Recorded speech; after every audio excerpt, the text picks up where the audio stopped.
Shalom Bacha, ce cours de Torah, le Nishmat, Ofra Vered Bat Noha Nathalie Isaacson, Shti Nishmata Began Eden. Que son âme soit à Gan Eden. Ce cours de Torah, il est dédié à sa mémoire et on va essayer de comprendre un peu lorsque, maintenant que Pessah s'est terminé, et maintenant on se prépare pour la fête de Shavuot, on sait très bien que le but de la sortie de l'Égypte, c'est pour recevoir la Torah. Et chaque jour des 7 semaines, on compte le Homer. On compte 49 jours de Pessah jusqu'à Shavuot, et chaque jour on compte. Et c'est bizarre. Pourquoi compter? On compte les jours. J'ai beaucoup réfléchi. C'est parce qu'Akash il a voulu qu'on se déconnecte de l'idée qu'on va recevoir la Torah. C'est pour ça qu'Akash il veut qu'on compte. Hachim ne veut pas qu'on se déconnecte de l'idée. Beaucoup des fois, avec les problèmes de chaque jour, on oublie un peu les choses. Il y a des gens qui oublient, même il y a des gens qui oublient qu'ils ont prié Minha. Il y a des gens qui oublient qu'ils ont prié Arvit. Il y a des gens qui oublient avec Amazon. Il y a beaucoup, mais l'argent, personne l'oublie, hein. L'argent, personne l'oublie. Parce que la tête est trop à l'argent. Mais personne n'oublie de manger. Ah, j'ai le ventre, il te rappelle. Faut manger. Mais on voit malheureusement que tout ce qui est Torah, il y a l'oubli. Et surtout, on sait très bien que le but de la sortie de l'Égypte, c'est uniquement pour recevoir la Torah. Alors, Akash il a fait, on compte les jours. Et en même temps qu'on compte les jours, on répare les 49 degrés d'impureté où les Juifs, ils étaient en Égypte. 49 degrés d'impureté, c'est énorme. Parce que l'Égypte, c'était un pays impur. Il y avait beaucoup de l'idolâtrie. Donc, le pays lui-même était impur. D'ailleurs, même Moshe Rabbeinu, beaucoup de fois, lorsqu'il voulait parler avec le bon Dieu, il sortait hors dehors de la ville pour parler avec le bon Dieu. Parce que, tellement que, il y avait l'impureté, l'idolâtrie à l'intérieur de l'Égypte. Donc, les Juifs, ils étaient dans leur impureté. Imaginez-vous une femme qui est l'Nida. Pour qu'elle se purifie, il faut qu'elle compte, une fois que le sang arrête de couler, il faut qu'elle compte 7 jours pour être sûr qu'elle est vraiment pure. Après, elle fait ses vérifications, et là, elle peut aller au mikvé. Alors, imaginez-vous, une femme, en pleine période, elle veut se tromper de le mikvé. Est-ce que ça marche? Bien sûr que ça marche pas. Parce que, comment ça va marcher? Elle est en pleine période, ça va pas marcher. C'est pas l'eau du mikvé qui va la rendre pure. Pour qu'elle la rende pure, il y a des conditions. Par exemple, la viande. La viande, si vous voulez une bonne viande, une très, très bonne viande, il faut la faire cuire. Et même si tu la fais cuire, il faut mettre des ingrédients. Tu vas pas manger de la viande crue. Il faut déjà trouver la vache, il faut l'égorger, il faut la nettoyer, il faut la mettre dans l'eau, il faut la mettre dans le sel, après la nettoyer, et après tu la fais cuire, et après tu peux la manger. Vous avez compris? C'est comme ça. Donc, maintenant on comprend très bien que les Bénis Israël, ils étaient, c'est vrai, avec toute la émouna qu'ils avaient en Dieu, mais malheureusement, ils étaient en Égypte. Et l'Égypte, c'était une terre impure. C'était pas possible. Il fallait qu'ils quittent l'Égypte. Ah, mais mes amis, ce que j'ai pas bien compris, c'est comment est-ce possible que Hachem, il n'a pas fait à ce que les Juifs en Égypte, ils tombent pas dans les 49 degrés de Thomas. Hachem, il peut tout faire. Vous savez, Hachem, il peut tout faire. Je voudrais vous dire quelque chose de magnifique. Vous savez que dans le Beth Amikdash, dans le temple, il y avait beaucoup de sacrifices. Il y avait beaucoup de cendres parce qu'on brûlait les sacrifices. Et c'est des tonnes de bois par jour qui brûlent. Et toutes ces cendres-là, c'est de la cendre sacrée. C'est avec ces cendres-là qu'on a sacrifié, brûlé les sacrifices pour le bon Dieu. Où ils vont le mettre? Eh ben, ils le mettaient par terre, la terre, elle s'ouvre, elle les avale. Il y avait des miracles. Il y avait des mirages. Je vous dis quelque chose.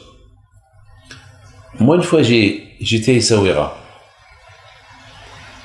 J'ai vu le cimetière d'Essaouira dans un état lamentable. À cette époque, j'avais 24 ans. J'étais jeune homme. C'est la première fois que j'ai vu le cimetière d'Essaouira après 12 ans que je l'ai pas vu, au plus. Et puis, j'ai décidé d'apporter des ouvriers et nettoyer le cimetière. J'avais à cette époque $100. $100, c'était énorme. Et j'ai pris 10 ouvriers, $10 chacun.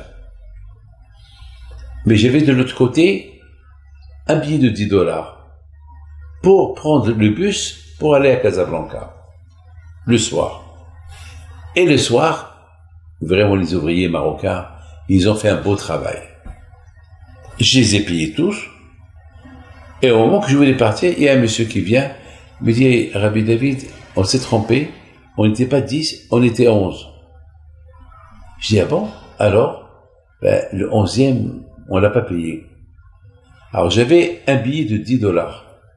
Alors, si je donne ce billet, avec quoi je vais retourner à Casablanca? J'avais un problème. Je savais pas quoi faire. Mais il faut le payer. Vous savez, au Maroc, les pauvres, ils vivent, pour eux, $10, c'est de quoi vivre toute la semaine. Ils ont une famille. J'ai pas réfléchi 2 fois. J'ai pris les $100, les $10 que je lui ai donnés. Et j'ai levé les yeux vers Hachem. Je dis, Hachem, maintenant je suis entre tes mains. À toi. C'est tout. Il y avait le gardien du cimetière, il était vieux, l'Hassan. Et il voit ce que j'ai fait. Il me dit, B, si vous voulez, je peux vous prêter d'argent, jusqu'à la prochaine fois vous le rendez. Je dis, non, merci. L'Hassan, merci. Merci. Le bon Dieu va s'occuper de moi. C'est ça l'aïmouna. Vous avez compris? Hachem, il peut tout faire. Hachem, il peut tout vous donner. Il dit Rabbi Yashiv, il dit une phrase extraordinaire. Il dit, lorsque quelqu'un, il prend une voiture, et il est sur une montée, lorsqu'il s'arrête, il faut qu'il fasse les freins. Parce qu'il ne met pas les freins, la voiture va dégringoler. Il dit, lorsqu'un homme il a un problème, la seule façon pour arrêter l'hémorragie des problèmes, le frein. Le frein, c'est l'aïmouna. L'aïmouna, elle freine tous ces problèmes. Alors, Rabbi Yashiv dit, je ne comprends pas les gens qui n'ont pas d'aïmouna. Comment ils survivent leurs problèmes? Comment ils surmontent leurs problèmes? C'est vrai. Donc, mes amis, mon problème, je vous donne pas d'honneur, il a été réglé à la sortie du cimetière. À la sortie du cimetière, j'ai trouvé un billet de $10 par terre. Mais pas un billet de $10 en billet, 10 billets. Ça veut dire, j'avais trouvé à cette époque là-bas, c'était des billets des petits billets. Ça veut dire $10 en petits billets. Alors, le gardien du cimetière, il voit ça. Il a dit Allahu Akbar. Il a dit, je comprends pas. Il a dit, je comprends pas. Je lui ai dit, c'est pas quelqu'un qui a perdu l'argent, les $10 que j'ai donnés. Il m'a dit, non, parce qu'on leur a donné à chacun un billet de $10. Pas des petits billets. J'ai dit, écoutez, je les prends, et si quelqu'un les réclame, je les rends. Mais personne ne les a réclamés. Ça veut dire, il y a Hachem. Ah, maintenant, mes amis, à Kadosh Baruch Hu, en Égypte, il aurait pu épargner les Juifs de ne pas tomber dans les 49 degrés de Touma. Hachem, il peut tout faire. Pourquoi Hachem ne l'a pas fait? De plus, pendant 1 an que le Hachem, il frappait les Égyptiens, les 10 plaies, les Juifs, ils ont pas travaillé, ils ont une grande émotion en Dieu. Ça y est. En plus, ils voient que Paro, c'est du nul. Et maintenant, ça y est, ils se préparent pour partir. Et en plus, ils ont, le dernier jour qu'ils étaient en Égypte, ils ont égorgé l'agneau pascal, et l'agneau pascal était considéré comme le dieu égyptien. Alors, je ne comprends pas. Comment? Alors, il s'écrit que, à minuit, lorsque les premiers-nés égyptiens sont morts, ça y est, Paro, il a dit aux Juifs, partez, quittez. Ils avaient même pas le temps de préparer des provisions. Pourquoi? Hachamim ils disent parce qu'ils étaient dans 49 degrés de Thomas, et s'ils seraient restés là-bas un peu plus pour cuisiner et préparer des plats cuisine pour la route, ils risquent de tomber à 50 degrés d'impureté, et là, jamais ils vont plus sortir de l'Égypte. Je comprends pas. Akash peut les protéger. Hachem, il peut créer une protection spirituelle pour que chaque juif, il ne tombe pas, il ne devient pas impur. Hachem, il peut. Et donc, les juifs, ils peuvent avoir le temps de préparer les provisions et sortir bien de l'Égypte. Pourquoi? Quelle est la raison? Pourquoi quand je vois au coup, il a fait cela? Et de l'autre côté, je comprends pas, les juifs, ils étaient dans une grande émona, et comment est-ce possible? Ils sont dans une grande émona en Dieu, et en même temps, ils vont être à 49 degrés de Thomas. C'est dur. C'est comme si on dit, quelqu'un, il est riche, milliardaire, et il est pauvre. S'il est riche, il peut pas être pauvre. S'il est pauvre, il peut pas être riche. Alors, comment on explique ça? Mes amis, très belle question. Il faut savoir une chose, et la réponse, elle est spectaculaire. Et je rappelle, qu'est-ce qu'il dit le Or HaChaim HaKadosh, que la Torah, elle élargit le cœur de la personne. Sans la Torah, on peut avoir la Emouna, mais la Emouna, elle est light, elle est faible. Il n'y a que la Torah qu'elle rend, c'est du béton. La Torah, elle bétonne la Emouna. On étudie les halachot pour renforcer ton judaïsme. Il faut savoir comment être juif. Ça s'appelle Torah. J'ai un kippa sur la tête. Ça s'appelle Torah. J'ai un talit katan. Ça s'appelle Torah.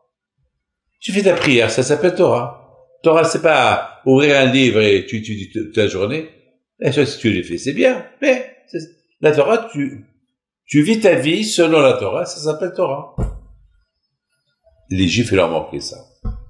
Ben justement, Kashmir n'a pas voulu les protéger. Même qu'ils étaient croyants en Égypte, Hachem n'a pas voulu les protéger de ne pas tomber dans l'impureté.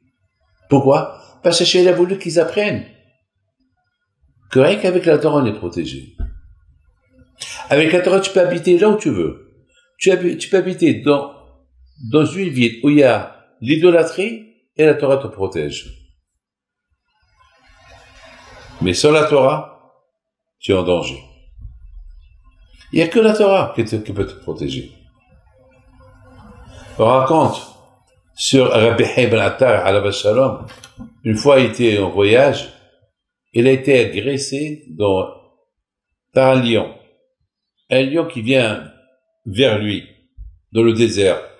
Et Rabbi Ibn Attar lui a montré le Taït Katan. Et dès qu'il a montré le Taït Katan, le lion il s'est assis. Il n'a pas bougé. La Torah, elle protège. Il y a un ami à moi qui a fait un très grave accident.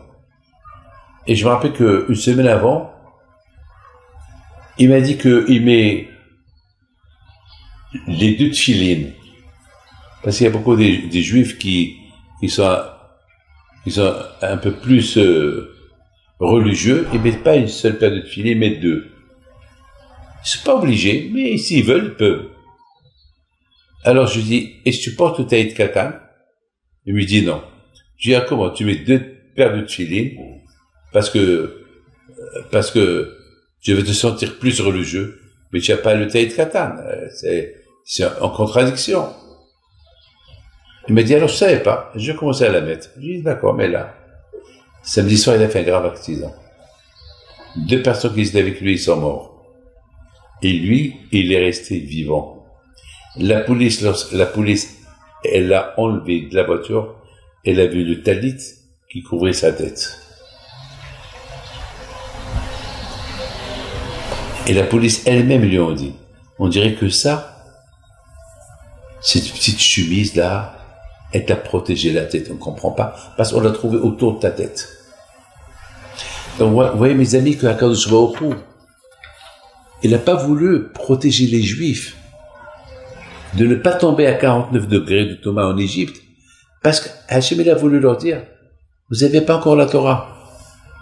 Mais une fois que vous allez recevoir la Torah, là, une fois que vous quittez l'Égypte, là,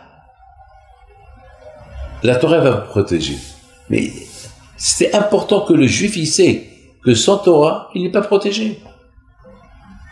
Sans Torah, même rien qu'avec la Emouna, il peut tomber à 49 degrés de Thomas. Il faut savoir une chose. Pour arriver à la perfection, un Juif parfait, il faut la Emouna en Dieu, il faut le bitachon. Bitachon, ça veut dire mon espoir chez Hachem. Il faut la Torah. Alors là, on arrive à la perfection. Mais s'il y a que la Torah, soit la Emouna et le bitachon, t'es pas parfait. Si tu as la Emouna et le bitachon, il n'y a pas de Torah, tu n'es pas parfait. Il faut avoir les 3 pour bien te garder. Mais tous mes amis, vous avez bien compris quelle est la raison pourquoi Akadosh Baruch Hu, Ishtabach Shemo La'ad, il a voulu montrer au Béni Israël que sans Torah n'est pas protégé. Ah, maintenant, pourquoi ils n'ont pas préparé les provisions? Non. Mais d'accord. Maintenant qu'ils ont fait le Brit Mila, maintenant qu'ils ont égorgé l'agneau pascal, l'idolâtrie égyptienne, maintenant que ça y est, ils sont arrivés à un niveau spirituel très élevé. Alors, comment est-ce possible qu'ils étaient encore dans les 49 degrés de Thomas? La réponse c'est parce que les Juifs, maintenant, ils ont commencé à goûter la Torah. Quand je leur a fait goûter la Torah, une fois qu'ils ont goûté la Torah, écoutez bien ce que je vous dis. Hachem, il leur dit maintenant, avant de quitter l'Égypte, allez-y, demandez aux Égyptiens de vous donner de l'argent et de l'or. Et les Juifs, ils n'ont pas voulu. Et Hachem dit à Moshe Rabbeinu, dis-leur. Et Moshe Rabbeinu dit à Hachem, ils veulent pas. Ils veulent quitter. Moi, j'ai jamais compris.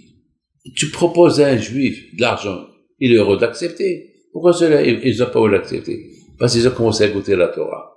Une fois qu'ils ont commencé à goûter la Torah, ça y est, ils ont fait leur choix. On veut pas d'argent, on veut la Torah. Mais comme Akash leur a dit, il faut l'argent. Pour être juif, il faut de l'argent. Parce que sans l'argent, on peut pas faire les mitzvot. Il y a la tzedaka à faire. Vous priez pour être riche, pour faire des mitzvot. Bah, shalom. Avoir de l'argent pour s'éloigner de Dieu? Non. Avoir de l'argent pour se rapprocher encore davantage à Akadosh Baruch Hu.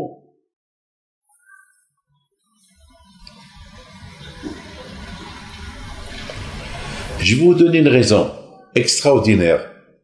Je voudrais vous prouver qu'il y avait un problème chez les Juifs. En Égypte, ils avaient la Emouna et le bitachon à Akadosh Baruch Hu. Ah! Ils étaient super. Lorsqu'ils ont quitté l'Égypte, c'est écrit, Obni Israël Yotzim Bi'ad Ramal, ils sont sortis libres, les mains hauts, heureux, contents.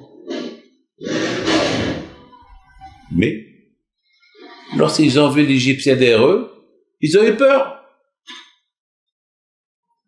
Attends, de quoi vous avez peur? Il y a Akadosh Baruch Hu qui vous protège. Celui qui vous a protégé en Égypte, celui qui vous a libéré de l'Égypte, celui qui a fait des différences entre l'Égyptien Il a tué le premier-né égyptien, pas les vôtres. Pourquoi vous n'avez pas votre égyptien? De là, on voit qu'il leur manquait la Torah. On peut avoir les mouna et le bitahon, mais s'il n'y a pas la Torah, il y a un problème. Donc, ils ne sont pas arrivés à la perfection. La vraie perfection, c'est Torah, Emouna et Bitahon. Les trois. Emouna, Bitahon, Torah. Donc, il leur manquait ça. Donc, c'était important pour Hachem. Il entrait les Juifs. Vous voyez les Juifs? Avec toute la confiance que vous avez eue en moi en Égypte, soudainement, maintenant vous avez peur. Pourquoi? Parce qu'il vous manque la Emouna. Pardon, il vous manque la Torah. C'est Torah que vous allez recevoir. Maintenant, n'ayez pas peur. On va avancer vers la mer, et la mer va se couper pour vous, et une fois que vous continuez, dans quelques temps, vous allez recevoir la Torah. Et Hachamim disent que lorsque les Juifs sont arrivés à la mer, encore une fois, la mer n'a pas voulu se couper. Et Moshe Rabbeinu, il avait des problèmes. Il dit à la mer, coupe-toi. Et la mer, il dit, ne, je veux pas me couper. Et le Rahim Akadosh, il explique. Il dit, je comprends pas comment la mer, elle ose ne pas se couper devant Moshe Rabbeinu. Comment? Moshe Rabbeinu qui a fait tant de miracles en Égypte, là, il est en train de le ridiculiser devant tout le monde. Elle veut pas se couper. Quoi, elle se révolte contre le bon Dieu. La mer. Et le Rahim Akadosh, il donne une belle réponse. Parce que, pour la mer, elle peut se couper en deux, qu'à des gens qui ont étudié la Torah. Eux, ils n'ont pas encore étudié la Torah. C'est de la folie. Alors là, quand je vais dire à la mer, eh ben, justement, ils doivent traverser pour aller la chercher. Vous savez, dans la Hachamim, ils disent, Ba'shava Tova, lorsque tu as une bonne pensée, Akadosh Baruch Hu, il te la pense, c'est comme si tu l'as fait. Même si tu l'as pas fait encore. Comme par exemple, les Bnei Israël. Le fait que leur pensée, c'est pour recevoir la Torah, alors, pour Hachem, comme s'il l'a reçu. D'après ça, j'ai répondu une grande question. Une question grande. Pourquoi Amalek il est venu? Une fois que les Juifs ils ont traversé la mer, Amalek il est venu leur faire la guerre. Pourquoi? Parce qu'ils se sont relâchés de la Torah. Mais ils n'ont pas encore reçu la Torah. Ils se sont relâchés de la Torah. Quelle Torah? Mais ils sont en train de partir pour la recevoir. Ils n'ont pas reçu encore. La réponse est, c'est parce que, pourquoi la mer s'est coupée? Elle s'est coupée parce que, dans leur pensée, ils vont traverser pour recevoir la Torah. Alors que je crois il a considéré leur pensée comme qu'ils l'ont fait. Ah, ben, ils sont en train de se relâcher. Ils sont en train de détruire la pensée. Le fait qu'ils sont en train de détruire cette pensée d'aller recevoir la Torah, donc comme s'ils n'ont rien reçu. Donc c'est pour ça Amalek il est venu. Les amis, lorsqu'on dit que, par exemple, demain, si Dieu veut, je vais à la synagogue, eh ben, Azat Hashem, je vais bien prier. Et le lendemain, tu te réveilles pas. Tu dors. La montre n'a pas sonné. Alors quoi? Alors quand je vais considérer comme si tu t'es levé et tu as prié. Ah, maintenant, écoutez de l'autre côté. Quelqu'un qui va dire, ben demain, si Dieu veut, je vais me réveiller tôt pour aller à la synagogue bien prier. Et le lendemain, il se réveille pas, parce que la montre, elle n'a pas sonné. Alors, quand il considère comme si elle a prié. Mais quand Hachem considère comme si elle a prié, si tout de suite, il se réveille et met tuilin. Mais s'il met pas tuilin, il va au travail. Donc, quand il ne considère pas la mitzvah qu'il n'a pas fait. La mitzvah qu'il pensait faire, il l'a pas fait. Il ne le considère pas. Avec le bon Dieu, on ne joue pas, hein. Donc là aussi, Hachem, il a considéré leur préparation pour recevoir la Torah comme s'il l'a reçu. Mais une fois que Béhémet, ils se sont ralentis de la pensée, alors quand je leur dis, il les accuse. Alors, je ne vous considère plus que vous avez reçu la Torah. Alors voilà Amalek qui vous attend. Mes amis, que Hachem vous protège, que Hachem vous donne la santé, ce cours de Torah, qui soit l'Eilouï cette femme tzaddiket que Chiti Nishmata Began Eden, Amen, qu'il